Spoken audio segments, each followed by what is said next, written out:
Welcome to the DSEF. The Direct Selling Executives Forum was created to be a place where real direct selling executives and vendors in the space can come out and share solutions to challenges that face us all in the marketplace.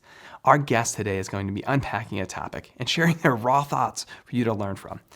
All right, let's go meet our guest. Ladies and gentlemen, welcome to the Direct Selling Executives Forum's open forum. I am very excited for our guest that we're going to be having come out today. Before we welcome Justin and open up the call, I want to, as a recap, if you're new to the DSEF, this is a free forum for direct selling executives here in the space. If you have not yet asked for a request on LinkedIn, do go on LinkedIn for the Direct Selling Executives Forum and request to join to get access to more recordings and panels just like this as we unpack today. Today, we have a treat for you. If you haven't met Justin Prince yet, Justin has been in this space. I've actually had the blessing of knowing Justin for over a decade in this space. I've watched him build 5 multi-million-dollar businesses. He's literally generated over $2.5 billion in revenue for himself and the stakeholders in those businesses. He's followed by over 1 million people across social media for his tips and training and information that he shares, and has accumulated over 200 million views online. So when we came into talking about topics for your field and this idea of feeding the enemy of intentionality, we knew we wanted to invite Justin out. And so as we do that, I'm going to want to say thank you so much for being here, Justin. We're going to invite Omar who's hosting our call. Omar being on our panel today. So Omar Qureshi is coming out to host. So Omar, the call is yours. Thank you, Ben. Appreciate it. Justin, thank you very much for showing up today, and we are very grateful to have you. Well, the first question from the panel is you just recently published a playbook for winning in the industry called Be the One. Mm-hmm. And in your book, you unpack the enemy of intentionality and talk about frameworks to defeat distraction. What principles would you invite other executives to bring into their culture to create systems where people are known to be productive and realize their goals? Yeah. So first of all, great to be on with you guys, and appreciate all the great work that you do, the value that you add. So kind of through my journey, I've done quite a bit of work with John Maxwell. So for those of you that are familiar with him, he's Inc. magazine says he's the world's foremost authority on leadership. He's written 100 plus books. So one of the trips we took with him was a small intimate group of us to Costa Rica to do what he calls a country transformation. So you're teaching like leadership principles, leadership values to developing countries, and crazy trip, right? You're meeting with the U.S. Embassy, with the U.S. ambassador. You're meeting for the police cadets for their graduation with 3,000 cadets. You go to the famous theater and do a black tie event with all the business people. So it's kind of this, you had a FIFA, etc. One of the stops that we make was in a local university, and so here's John. He's, I think at the time, 74 years old, has silver hair. He's, kind of in the latter half of his life, when he's talking to a bunch of 18, 19, 20-year-old kids. And it's a theater style seating. So that like a movie theater where the seats go up, and he's on stage and he's teaching. And he has, if you've ever watched him teach, he'll sit on a stool, has like a table next to him where he has his iPad. And then next to the table is a guy named JV, or Juan Veraken. JV is kind of the Latin American John Maxwell. He's his interpreter. So John's teaching, he's teaching to kind of do the normal thing. Then all of a sudden he just stops. He just stops and he puts his hand on his chin. It leans back, almost like an idea hit him. And he said, if there's only one thing I could share with you kids that would have the most impact in your life, it'd be this one thing. Well, everyone kind of grabs their notebook and grabs their pen, kind of, what's the one thing from this, this silver-haired, genius that's been doing this for 50 years. And he just sits there and doesn't say anything, maybe 5 seconds or 10 seconds have passed. Then he stands up and walks to the edge of the stage and still hasn't said anything, puts his toes right on the edge, and he holds his arm up like this, just kind of holds his arm straight up in the air. Still hasn't said anything. And so now another 10 seconds, 5 seconds, and it feels like 5 minutes, right? Well, JV is watching this. No one's saying anything. So he stands up and he walks over and he puts his arm up in the air like this, No one's saying anything. 20 seconds have passed, 30 seconds. And finally, one of the Costa Rican students, like an 18-year-old young woman, she stands up and she puts her arm up in the air. And then another girl does it, another student. Anyway, the whole audience stands up, puts their arms up in the air. So John's still standing with his arm up in the air, and he says this: if there's only one thing I could share with you that would have the most impact in your life, it would be this one thing. Live an intentional life. He said, all success is all uphill all the way.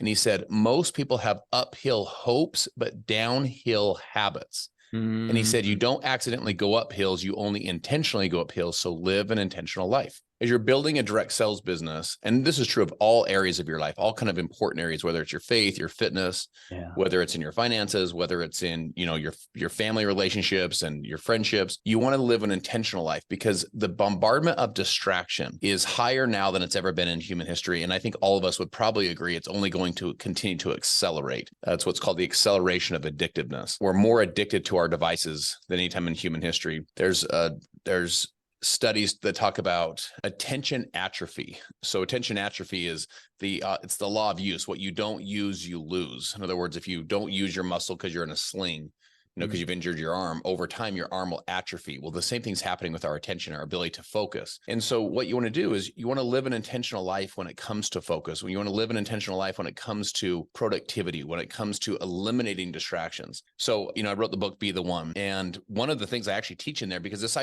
let me give the premise. The book is, number one, you are the one. If you take your parents and grandparents and great-grandparents and great-great-grandparents over the last 12 generations, it was 4,094 people from all over the world that came together to create you. You are the one. You're the one that they lived for and bled for and cried for and died for. You're the one that they gave everything for, so you'd have this moment. So success is an identity process, and you'll never outperform the way you see yourself. When you realize I'm the one, my life matters, my decisions have impact and influence on future generations of children that are yet unborn, you start to, act a little different and play the game a little difference. The second part is not become the one, it's be. Be is a present term. It's be the one today. And so one of the things that I teach is the frameworks and the formulas and the tactics and the strategies to actually be the one today. And a lot of that has to do with focus, getting hyper-focused, building systems and strategies. So I'll give you guys a quick one just to kind of give you an idea. So what I call the 5x5 formula. 5x5 formula is your top 5 priorities. Jim Collins, who wrote Good to Great, said if you have more than 5 priorities, you don't have any priorities. So you got to get clear on what are my top 5 priorities. The second thing is your top 5 highest impact actions, or what I call HIAs, highest impact actions that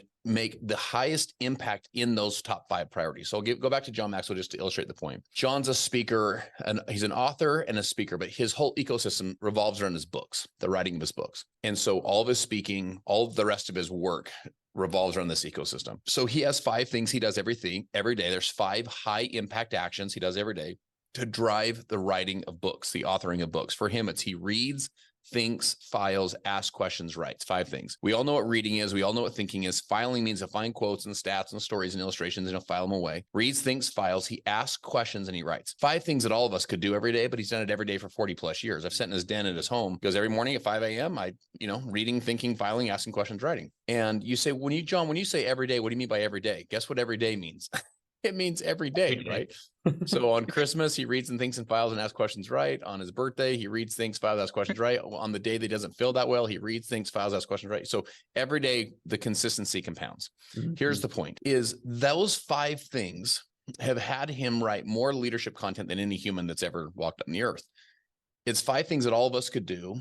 And it's 5 things that create an ecosystem that there's a lot he has to get done, but if he does those 5 things with excellence every single day, he's going to, build the business he needs to build. If he can stay focused on those, eliminate distractions. That's an example of the 5x5. Find your top 5 highest priorities, find the top 5 highest impact actions, and then you build teams and systems for everything else to where the work still gets done, but it's not getting done just by you. Love that. Gang, it's for those of you, Justin just dropped like buckets and buckets of gold nuggets here. I feel like some of you are on the floor scrambling, like grabbing this stuff. I'm just seeing some of you listen to this. I know many of you listen on Spotify while you're driving in the car and everything else. Quick recap here, gang. This is a truth you have to share in referral marketing with your whole group, right? The people who are wanting to build a direct selling business. This idea that downhill habits don't create success. All success is recreating by intentionality, and it's walking uphill. Like, set proper expectations with your people that, hey, this thing's going to be an uphill walk today, ladies and gentlemen.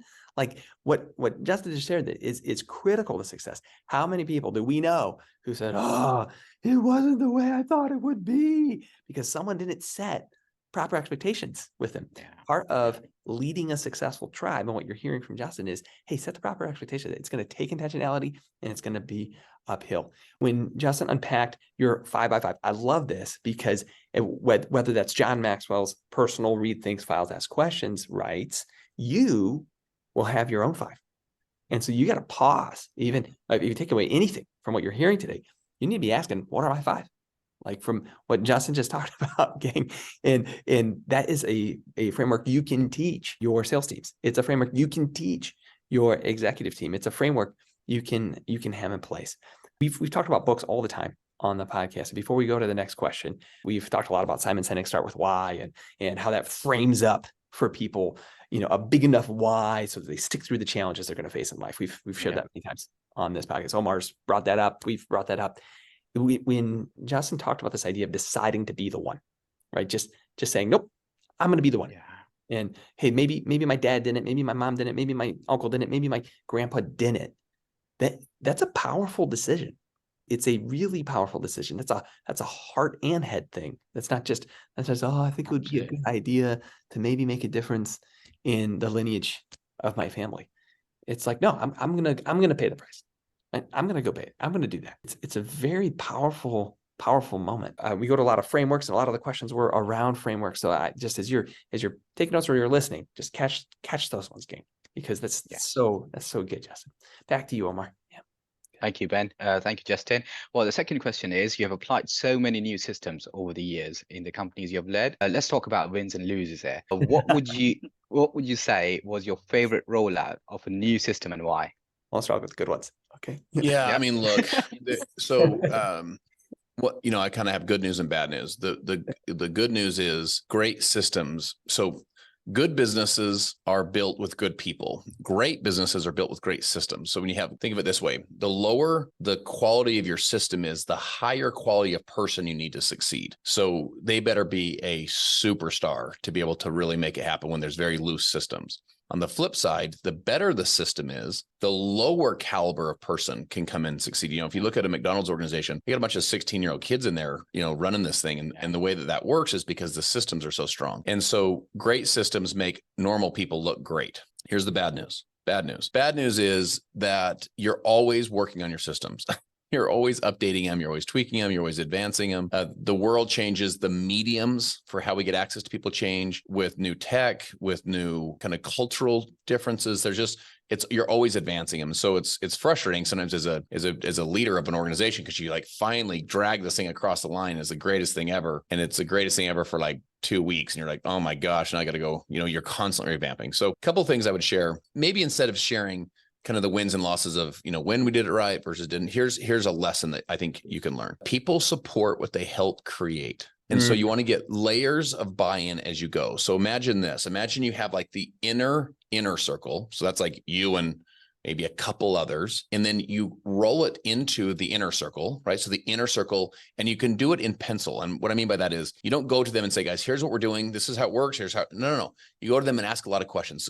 What do you think about this? What do you think about that? How would this work? And you're not doing it just out of a step that you're doing just as a step. You're literally listening, because ideas lead to ideas. So in other words, some of the best ideas that you'll come up with are not your original idea. Sometimes bad ideas, I tell people there's no bad ideas. There's either good ideas or there's ideas that lead to ideas, because ideas can chum the water to attract better ideas. So you go to them and say, hey, well, here's the problems that we're seeing. What are the problems that you're seeing? Let them tell you. Okay, got it. Those are the problems you're seeing. Got it. And here's some of the ones we've identified too. Do you see that? Yeah, I see that. Okay, got it. Let me ask you this. What if we did this?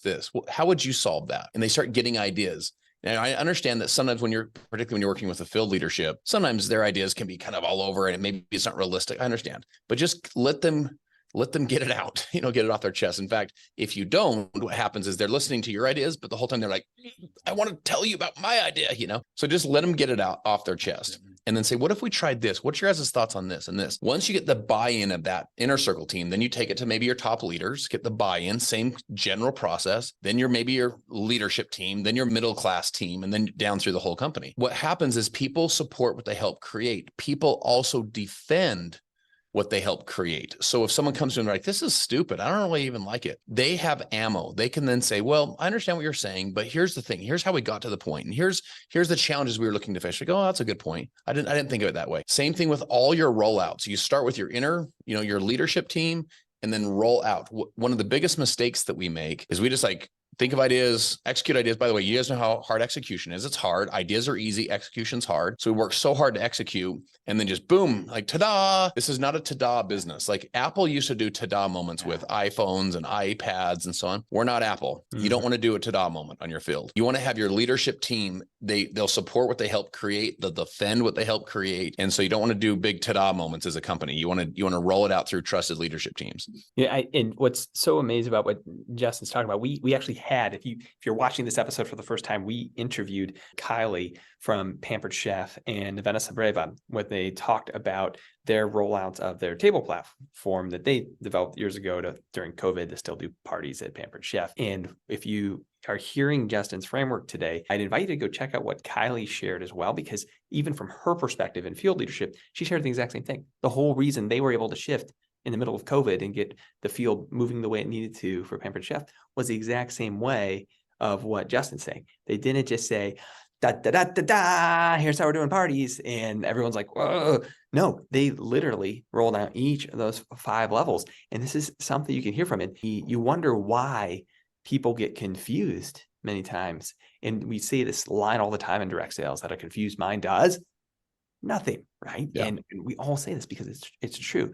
And so you want to take this to heart, and it's the tact. I hope you heard it the way Justin modeled it here, because he did it perfectly. You're not just going there because it's like, check, met with the core leadership team, check, met with the rank 3 leaders. No, it's actually listening and addressing those questions, because if you don't address them now, they're going to just be that stale, unaddressed, moldy thing later when you roll it out. Right? You know, Ben, I want to add one thing to what you're saying, because I think this will help us. This goes back to Omar's question, a mistake I made. Sure. There was times where we had done, when I say we kind of core inner circle team, maybe even some of the inner circle, maybe even some of the key leaders. We had done all the work. We'd asked all the questions. We had pressed against it. We would, and at some point you do have to get stuff done. Like at some point there is some timelines of making it happen. And so I remember when we would go to the leadership team, before we went to the whole company, we go to like kind of the next level of leadership team. I remember on the Zooms or on the chats, I could see them in the thing. Well, what about this? What about that? I don't really like this. I don't like that. Instead of me listening, I would get a little frustrated. I'd just be like, oh my gosh, guys, we've already addressed that. Guys, we've already addressed this. Guys, we got to get something done. Like you guys have been begging us for stuff. And so we finally do something. You don't like it. So anyway, I'd kind of get a little bit frustrated.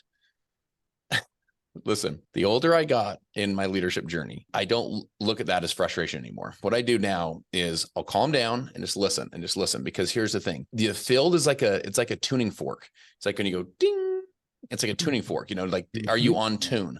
Mm-hmm. If you're like top or middle class leaders are asking these questions, the little guy's going to ask the exact same questions. So you might as well address them now, hit them head on now, be very sensitive to the questions. Now, like, okay, that's how. When I roll this out to you, that's the first question you ask. Interesting. So what am I doing in my rollout that's making you ask that question? Because we've actually solved that problem. So maybe we should address it from this angle versus hitting it head on. Okay, got it. So you're listening as you roll it out. You're listening as a tuning fork for what are they saying? What are their biggest concerns? What are their biggest objections? What are their biggest fears? And so I'm listening to it as I roll it out. So in other words, I'm not just trying to roll it out to convince them this is the right thing. I'm saying, here's what we're thinking. Here's what we're thinking. Here's what we're thinking. And if they press against it, I don't try and double down and convince. I go, that's an interesting question. Tell me why you feel that way. Because maybe I've already solved that issue, but I need to hear why they're saying that. They say, well, you said this. Oh, cool. So if I would have told you this, you'd been cool. Yeah, I'd have been fine if you told me that. Cool. I better add that to my rollout presentation, right? So you're listening and understanding versus getting kind of defensive and defending it and saying, no, this is right, guys. We know better than you. Man, I listen to those. Even the whiner complainer leaders, I still listen, because down in the depths of the group, you'll have the whiner complainers, small person, meaning newer rank, in your organization that says, I don't like it. Cool. Let's alleviate some of that going in. What's so perfect about what Justin just shared, we do this many times when it's the sales organization doing a sales demo on our opportunities. We'll say, hey, in the presentation, make sure we preempt the objections that'll come up. So we know it's always money, time, knowledge, fear, right? We've talked about this for decades in this space. It's like, hey, when you do your presentation, make sure you pre-handle the 4 core objections of time, money, knowledge, fear with your business opportunity, so that when you come to have people make a decision, you've already pre-handled those so that they can just make a decision and go. Don't forget that in your internal communications, in your internal rollouts, in your internal programs, the same approach. many of you take who are listening to this session when you're saying, oh yeah, I would do my deck that way when I'm actually talking to consumers outside of our community and inviting them in. Yeah, you have to do that with your volunteer army as well the whole time. And it's just remembering that. It's remembering that we get frustrated with the field when we forget who they are. We get frustrated with the field when we forget who they are. They're volunteers, not your employees. And even happy employees, they're volunteering to trade their time for what you're bringing them in their life. And so you got to hear it, gang. We skip over that and we miss out. We miss out on the impact that you could have had with all that hard work and planning and execution when we rush that part. It's awesome, Justin. Yeah, absolutely. Thank you very much, both of you. Great insight it was. I've got another question for you. What pitfalls have you faced in duplicating systems to others that you would encourage our executive teams to avoid? I mean, so many. So here's one thing I would share with you. Everyone's on what I call a need to know basis. And so if it's not necessary for them to know, it's necessary for them not to know. If it's not necessary for you to say, it's necessary for you not to say. So when you're building your systems, a lot of it is actually it's paring them down. It's simplifying. So before you add 5 new things, see if you can pare down 6. So the overall net is more simple. So when a mom's raising a child, a mom will tell her 18-year-old different things than she'll tell her 8-year-old, because it's the 8-year-old doesn't need to know these things right now. And so if it's not necessary for her 8-year-old to know, well, it's necessary for them not to know yet. When she's raising a 28-year-old, she might tell a 28-year-old things different than she would tell her 18-year-old. Why? Because her 28-year-old, it's necessary for them to know. So she's going to tell them the 18-year-old doesn't need to know all this yet. So it's not necessary for them to know. Well, if it's not necessary for them to know, it's necessary for them not to know, because success loves speed. Speed loves simplicity. You're looking to make things more simple, not more complex. An idiot can make things more complex. It takes a true genius to make things more simple. And so as you're building your systems, you want to consistently lean. So when you come up to these moments of like, do we go right? Do we go left? Do we press this way? Do we press that way? You always lean towards simplicity. You always lean towards, if it's not necessary for them to know that right now, it's necessary for them not to know it. In other words, we don't try and tell them everything. One of the challenges we have in our particularly, like, for example, an onboarding system, you know so much about your business and you like eat it, sleep it, drink it, breathe it, love it, defend it, support it, just everything, that we try and put too much into that onboarding system. The real 3 questions that you want to ask yourself is this. Question number 1 is, what do they need to know? So again, what do they need to know? They're on a need to know basis. If it's not necessary for them to know this, it's necessary for them not to know it yet. We can teach it later. What do they need to know to get their first customer? In the business I built, they would have a 300% increase in retention if they had 1 customer. So the most important dollar they'll ever make in their whole career is dollar number 1. This is true across all of our platforms, right? Yeah. Dollar number 1. All right, second question. What do they need to know to then get them to their first rank? And so it goes first sell, first rank. These are the 2 most important steps. And then it leads to step number 3. What do they need to know? Once they have, by the way, there's really 2 ways to think about this. There's 2 tracks. What do they need to know and what do they need to do? Because there's really 2 tracks. There's some things you need to know and there's some things you need to do. Maybe you need to download the app. Maybe you need to log into your back office. Maybe you need to, reach out to your upline, whatever it is. There's some things I need you to do, but there's some things I need you to know. I need you to know a couple things, right? Maybe some compliance stuff or maybe some scripting stuff or whatever. Okay. So I'm running on 2 tracks. What do you need to know? What do you need to do to get first sale? Once we've gotten you to that point, what do you need to know and what do you need to do to get you to first rank? Once we've gotten you to that point, what do you need to know and what do you need to do to get you to core rank? So each company will have a different kind of core rank in your compensation plan. Where are we starting to unlock the compensation plan? And because there's destination ranks and there's pass-through ranks, right? So a destination rank would be, man, if you can make it to diamond, it's a big deal because we put a good little chunk of cash at diamond. It's a good thing in the comp plan. A pass-through rank would be one that's like, you got to kind of pass through ruby to get to diamond. Now ruby, it's not bad, but it's, it's little, but man, when you get to diamond, then it's significant. There's some bonuses there that make it significant. So what is the core rank we're trying to run them through? What's that first destination rank, that first core rank we're trying to get them to? So you go first sell, first rank, core rank, and then that creates your duplication. So what do you need to know? What do you need to do to get them to first sell, first rank, core rank? If it's not necessary for them to know, and if it's not necessary for them to do, then it's necessary for them not to know it, not to do it at this point. Now, for us to get them to double diamond or triple diamond or whatever the case might be, depending on the names of the comp plan bonuses, then they need to know and do some more things.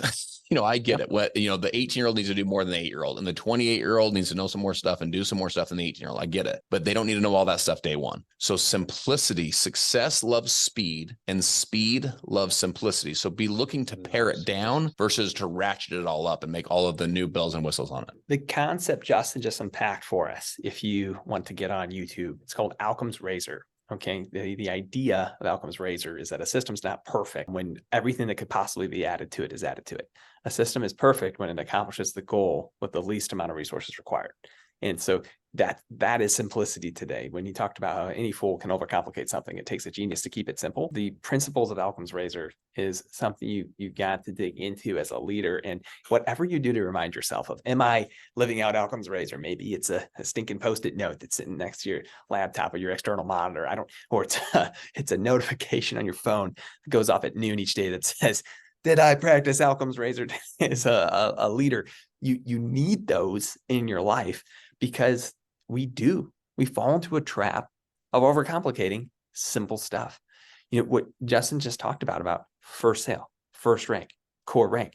If you even rewind just a few episodes back on this season, we had Tom Schreider, Big Al Tom Schreider, talk about how we spend so much time, right, working on all these parts of our sales process and our training process and all the different parts of our presentation. And yet the most important thing is what our people do in the first 15 seconds when they interact with somebody.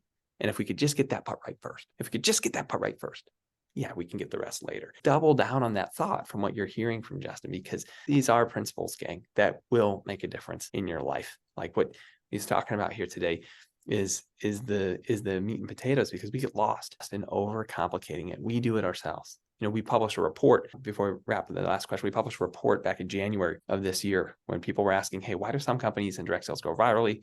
Why do others not? And it came down to a leadership framework. It came down to how we make decisions as leaders. Was what it came down to. 140 companies. We're sitting here saying, who goes virally and who doesn't? Well, how do the leaders make decisions? Right. And that's been something we've shared here in the DSEF. And if you haven't read that yet, go get a copy, because overcomplicating our systems is what kills duplication. It's us. You got to hear that. And so thank you, Justin, for that thought. It's just perfect. Back to you, Omar. Last question is, if you could leave our listeners with one thought to keep in mind as they plan for the next year, what would you share? Yeah, I mean, look, it would be 3 words. It'd be the one. So be the one is recognize who you really are. Ben talked about this earlier, this power of decision.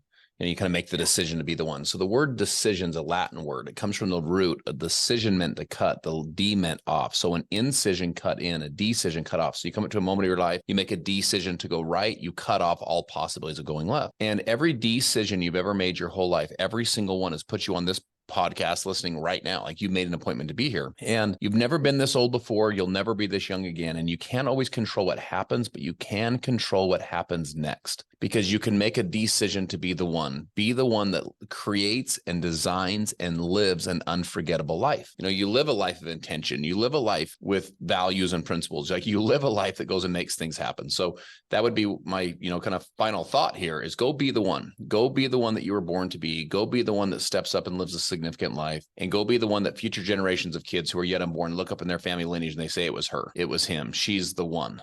He's the one that broke the chains of addiction in our family or of abuse, or they're the ones that created the financial freedom in our family. It was my great-great-grandma or my great-great-grandpa, and they're telling your story. Amen. Man, live a life worth living. It's just a total treat to have you just come out and speak today. Thank you so much for sharing with our forum. For those of you and Omar, thank you so much for hosting. For those of you that have not had a chance yet to read Justin's book, Be the One, this is one of those ones you want to plug into if you're doing monthly book club with your reps. I know many of you do that, and you have your book of the month. Go read it, get it in your calendar for book of the month. Like I know half of the folks that are on here do that type of stuff. If you're not doing book of the month and you're not helping your reps grow their minds, great content. You got to take a look at that, because you should be. It makes a big difference when you can, as a community, go through content together.